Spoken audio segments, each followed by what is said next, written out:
Hoy ha finalizado el primer programa de emprendimiento en industrias creativas y culturales promovido por el Instituto Aragonés de Fomento.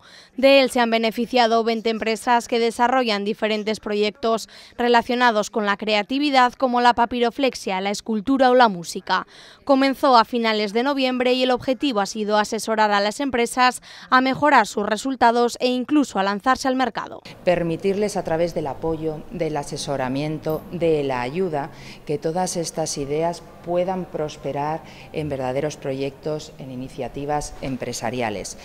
Se puede ser muy buen artista, pero no tienen por qué coincidir todas esas cualidades con las habilidades empresariales necesarias para que estos proyectos primero se formen, nazcan como empresas, después crezcan y se consoliden. Para ello se han llevado a cabo diferentes iniciativas como talleres de variadas temáticas. Para tener esa iniciativa empresarial, lo mejor y aquello en lo que le podemos ayudar a todo este colectivo creativo, innovador y desde luego con buenas ideas es a acompañarlos, a que se sientan seguros en el arranque, a que cuenten con las experiencias de quien ya han pasado por ellos, a ir creciendo y desde luego una vez que dan ese paso y van creciendo, no nos olvidemos tampoco, porque tenemos experiencias también en nuestro territorio, a que ese talento vaya diversificándose en cuanto a mercados objetivos. 8 de esas empresas han pasado a la fase final del programa y han recibido hoy sus diplomas.